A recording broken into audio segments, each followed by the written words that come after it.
마치 전시장에 둥근 달이 떠있는 듯 설치한 작품 반달. 물체와 공간의 이질적인 조합만으로 관람객들에게 다양한 감정을 전한다. 하지만 평면이 아닌 이 작품을 다양한 각도에서 관찰하게 되면 이내 반구의 모양임을 눈치챌 수 있다. 반달이라는 제목은 자연스레 반원의 모습을 상상하게 하지만 그의 뒷모습이 사라진 모습이다. 예로부터 달의 실제 모습을 본 적 없어도 학습해온 달의 모습과 순식간에 충돌하게 되면서 이내 반구여서 반달이라는 헛헛한 유머와 아이러니를 마주하게 되는지도 모른다. 하지만 반달은 어느 쪽도 상실하지 않은 상태에서 그저 다른 모양으로 보여지고 있다는 사실은 점점 반달의 정체를 요원하게 만드는 듯 보인다. 드로우 드로잉 시리즈는 주사위 놀이처럼 철판 위에 자석을 하나씩 던지고 자석을 붙여놓은 채로 작업을 완성한 것이다.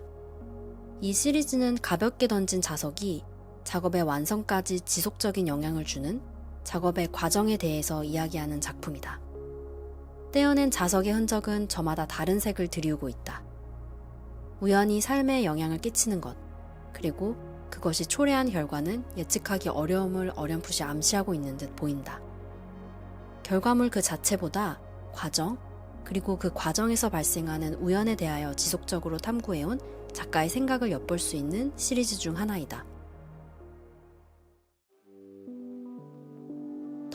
한 번 더, 그걸로는 충분치 않아는 작가가 2018년도 광주 비엔날레에서 처음 선보였던 작품의 제목이다.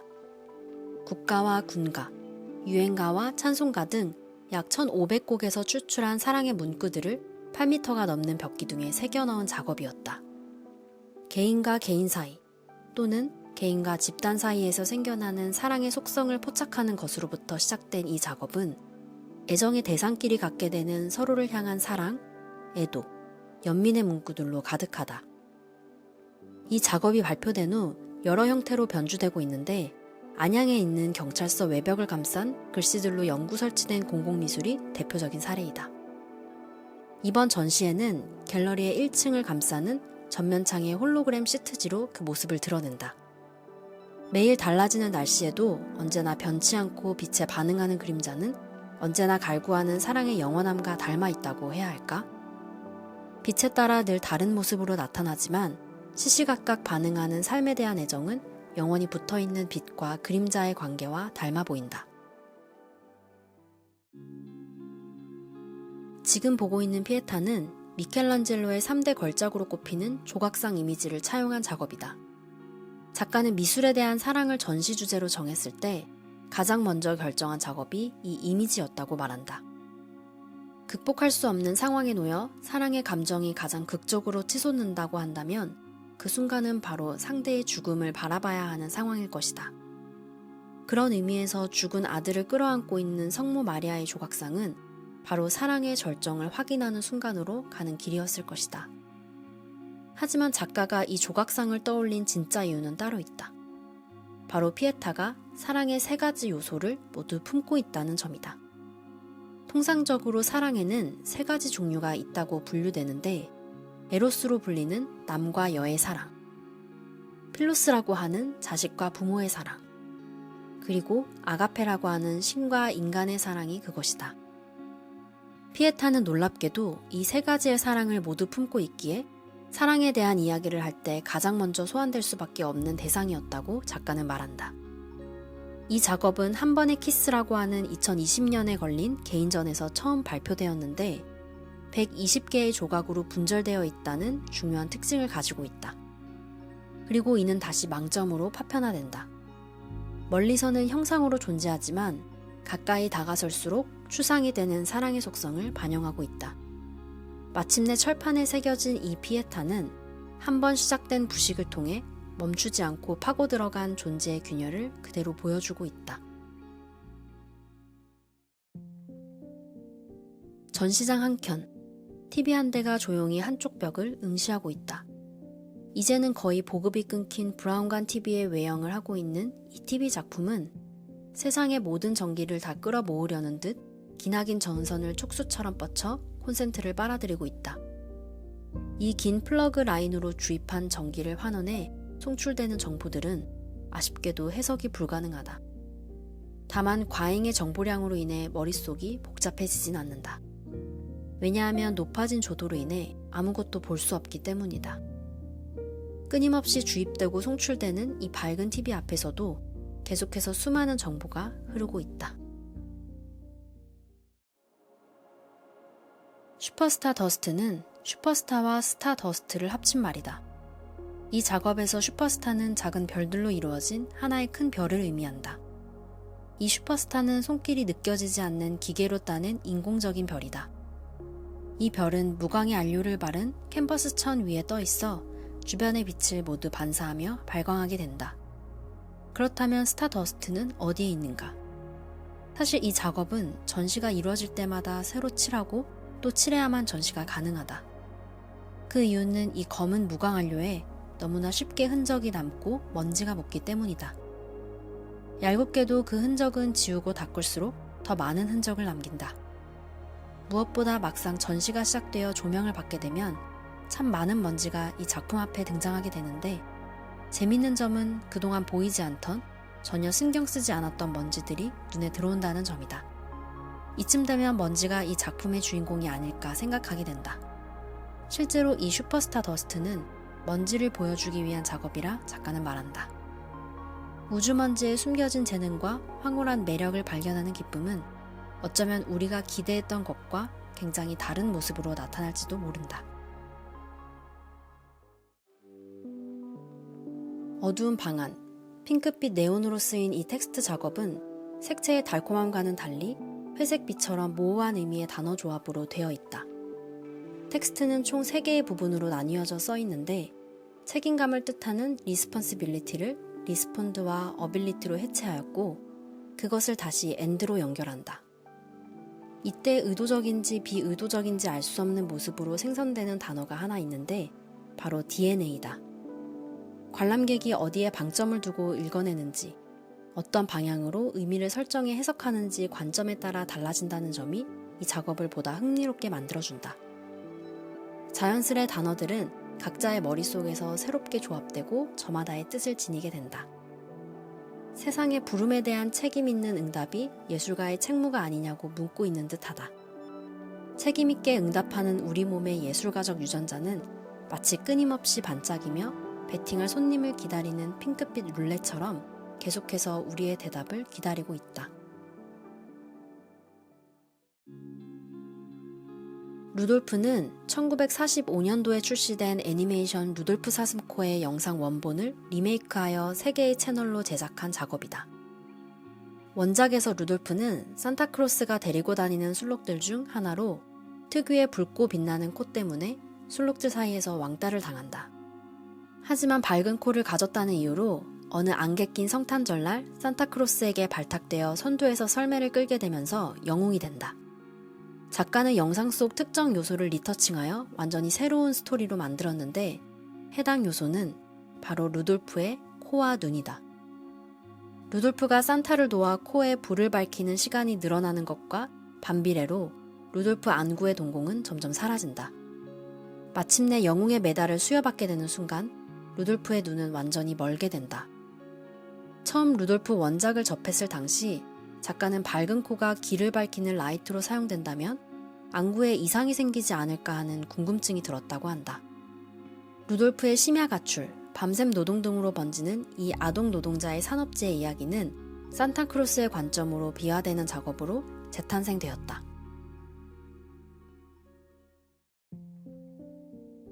클래식 음악 용어인 사소한 것을 뜻하는 바가텔이 모티브가 되어 출발한 이 시리즈는 부분이 전체가 될 수 있는지를 실험한 과정으로 보이기도 하다. 스프레이 작업을 마치고 난 후 배경지에 남겨진 자국들을 작업의 중앙으로 가져오거나 캔버스의 중앙이 아닌 테두리에 집중하며 가볍고 작은 것의 아름다움을 찾아내는 무해한 애찰은 끝없는 실험에 대한 애착을 보여준다. 특히 이 작업 벨라를 위하여는 헝가리의 작곡가이자 피아니스트인 버르토크 벨라라는 음악가의 오케스트라를 위한 협주곡과 그의 파란만장한 삶을 떠올리며 만든 작품으로 국립심포니 오케스트라의 버르토크 연주회의 포스터에 사용되기도 했다. 누군가의 삶을 역광으로 처리하듯 중심부를 장악하는 이 작품은 한 번도 마주한 적 없는 다른 시대와 분야의 예술가를 작품으로 다시 만나게 해준다. 무지개 장면 시리즈는 광주 국군병원의 창문을 모티브로 제작된 커미션 작업이다. 광주 국군병원은 목숨을 건 민주화운동으로 부상당한 이들을 돌본 대표적인 병원이었다. 그러나 더 이상 보존이 어려워져 철거가 결정되었고, 작가는 이 병원에서의 마지막 전시를 위해 이 작품을 만들기로 결심한다. 특히 이번 전시에서 선보이는 5번째 무지개 장면은 병상에 누워 바라본 병원의 창문을 통해 언젠가 민주화된 조국의 일상으로 무사히 돌아가길 기대하는 심정을 반영하고 있다. 얼핏 보면 일그러진 사다리꼴 창문처럼 보이지만 특정 시점에서 바라봤을 때는 정사각형이 되는 옵티컬한 계산을 근거로 제작되어 있다. 현실적인 이성적 시선에선 절대 일어나지 않는 것이 특정 조건 아래에서는 완벽한 형태로 구현되도록 말이다. 조금만 시선의 각도를 달리했을 때 말도 안 되는 정사각형의 무지개 장면을 마주한다면 어떤 기분일까? 의정부 사페산에 있는 아들바위로 작업한 큰 바위는 산을 타는 사람들에게 여러 가지 이름으로 불리운다. 예로부터 바위들은 대개 그 위치나 모양, 방향이나 크기에 따라 저마다의 기대를 담은 이름들로 불리워져 왔다. 실제로 작가가 이 소문난 바위를 보기 위해 직접 산에 올라갔을 때에도 수많은 사람들이 이 바위를 카메라에 담아내기 위해 여념없었다고 말한다. 대지미술가 마이클 하이저의 네가티브 메갈리스 넘버 5 작업을 오마주하여 제작한 이 바위는 서양 미술의 관점에서 여러 해석을 이끌어내겠지만 한국에서는 흔한 동네 큰 바위처럼 보인다. 가끔 그 바위가 신령한 산의 구군을 수호하는 신령으로, 때로는 가문의 대를 이을 아들을 내려주는 바위로 역할이 바뀔 뿐이다. 가끔 현대미술도 이 소문난 아들바위처럼 무언가 상상하는 것을 이루어주는 신묘한 에너지를 뿜고 있는 존재처럼 느껴질 때가 있다. 멀찌감치 보이는 두 봉우리는 서로 다른 두 개의 산이 아닌 같은 산이다. 하나는 오르는 산을, 나머지 하나는 내려가는 산의 관점을 담아내고 있다. 같은 산이기에 이 두 장면은 얼핏 큰 차이가 없어 보인다. 하지만 세상의 수많은 봉우리들은 어느 노래 가사처럼 그저 고갯마루일지도 모르지만 목숨을 담보로 하는 수많은 도전의 대상이기도 하다. 저 두 봉우리는 둘 중 어떤 봉우리로 향하고 있는지 우리에게 말없이 묻고 있는 것 같다. 세 개의 바다 이미지로 된 삼면화 작업은 하나의 이미지가 세 개의 화면으로 나뉜 것이 아닌 같은 바다를 연속 촬영한 것이다. 유난히 긴 제목의 인 작업은 니체와 바그너 이야기에서 모티브를 가져왔다. 이야기는 이렇게 시작된다. 자신의 사상이 바그너로부터 기인했다고 말할 만큼 바그너를 추앙했던 니체가 어느 날 불쑥 절교를 선언하는 편지를 쓴다. 그 이유가 질투인지 견딜 수 없는 소외감 때문인지는 명확치 않으나 그동안 둘의 관계를 보았을 때 매우 극단적인 행동이다. 하나의 별을 향해 항해하던 두 척의 배로 서로를 묘사하던 그가 이제는 항로가 달라졌기에 각자의 바다로 가자고 이별을 말하고 있는 것이다. 어느 바다에서건 우연으로 마주치더라도 이제는 다시 서로를 알아보지 못할 것이라는 극단의 예견까지 더하며 관계의 종류를 알린다. 동반자적 사랑의 관계를 스스로 청산하려는 그 순간이 니체에게 얼마나 큰 고통이었을지, 바다를 대하는 순간마다 그 고통의 기억이 되살아나지는 않을런지, 일부러 바다를 회피한다고 벗어날 수 있는 것인지 그들의 바다를 상상해본다. 작가는 팽목항 앞바다에서 사진을 찍는 동안 누구에게나 추억으로 오버랩되는 이 바다가 누군가에게는 두 번 다시 보고 싶지 않은 곳으로, 극복할 수 없는 트라우마의 소리로, 넘어서지 못하는 사랑의 극단적인 거리를 대면하는 곳이 된다면 어떻게 감당할 수 있을지 상상하며 작업을 이어나갔다. 클래식 음악용어 바가텔은 두세 토막 정도의 소품에 붙이는 불어 명칭으로 사소한 것, 하찮은 것이라는 뜻이다. 가벼운 작업을 지칭하며 자유로운 악상과 우연한 착상이 주요 특징이다. 바가텔 시리즈의 대부분의 작업은 다른 작업들의 제작 과정에 뿌려진 스프레이 페인트가 묻은 흔적들로 이루어져 있다. 어떤 것은 묻은 페인트를 중심으로 테두리만 화려하게 장식되어 있는가 하면 어떤 것은 스프레이 작업에 사용되었던 마스킹 테이프가 화면의 가장 중요한 위치를 차지하고 있다. 바가텔이 쓸모를 다한 메모에 불과한 것이 아니라 훗날 대작이 될지도 모를 창대함의 서막임을 시위하듯 보여주고 있는 이 작업들은 베토벤의 엘리제를 위하여를 닮아 피어 바가텔이 되었다. 작가의 작업실을 상상해보자. 저마다 다른 모습이 떠오르겠지만 전시장에서만큼 말끔한 모습은 당연히 아닐 것이다. 최기창 작가의 작업실 또한 거대한 실험실에 가깝다.